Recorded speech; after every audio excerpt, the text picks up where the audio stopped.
High court का एक महत्वपूर्ण निर्णय आया था जिसको वहाँ के मुख्यमंत्री ने मानने से मना कर दिया है। सर, किस तरह देखते हैं आप पूरे इसको? देखिए, कोलकाता हाईकोर्ट ने ओबीसी आरक्षण नहीं बल्कि मुस्लिम आरक्षण को लेकर के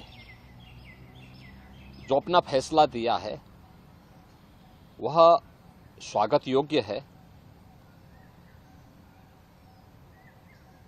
भारत का संविधान धर्म के आधार पर आरक्षण की अनुमति नहीं देता।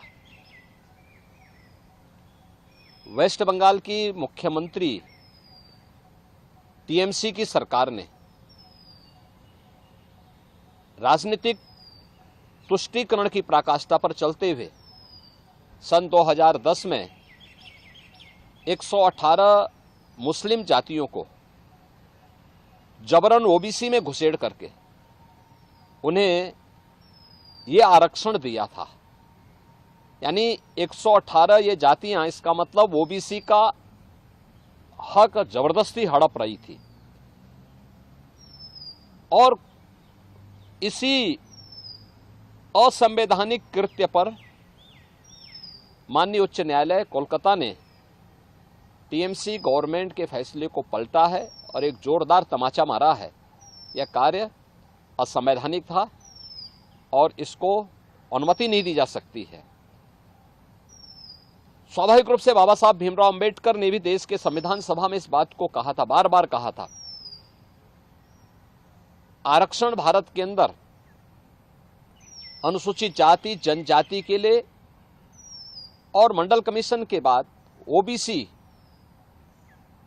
के सामाजिक और आर्थिक पिछड़ेपन को ध्यान में रखते हुए यह आरक्षण की व्यवस्था की गई थी। लेकिन धर्म के आधार पर आरक्षण की इजाजत भारत का संविधान कभी नहीं देता। और बाबा साहब भीमराव अंबेडकर ने इसके लिए बार बार देश को वार्न किया था कि धर्म के आधार पर भारत का विभाजन हुआ था। हमें फिर से कोई ऐसी स्थिति नहीं पैदा करनी चाहिए जो उस देश को विभाजन की ओर धकेले। और मुझे लगता है कि यह फैसला एक नजीर बनना चाहिए। यह फैसला जो कर्नाटक के अंदर कांग्रेस की सरकार ने ओबीसी के अधिकार पर इसी प्रकार की सेंधमारी करते हुए मुसलमानों को आरक्षण देने का काम किया है, और कांग्रेस की सरकार ने आंध्र प्रदेश के अंदर भी इस प्रकार की जो शरारत की थी,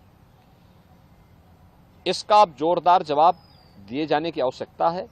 और मुझे लगता है कि किसी भी प्रकार के उस कार्य को जो असंवैधानिक हो, भारत के विभाजन की आधारशिला रखने वाला हो, भारत को कमजोर करने वाला हो, उसको कतई स्वीकार नहीं किया जाना चाहिए।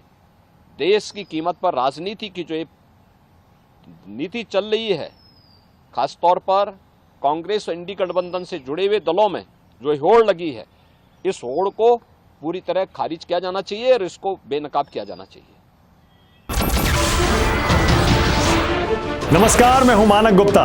अगर आपको हमारा ये वीडियो पसंद आया हो तो इसे लाइक और शेयर जरूर करें, और हां, हमें सब्सक्राइब और फॉलो करना ना भूलें ताकि आप देश और दुनिया की कोई खबर मिस ना करें। तो जुड़े रहिए हमारे साथ और देखते रहिए न्यूज़ 24।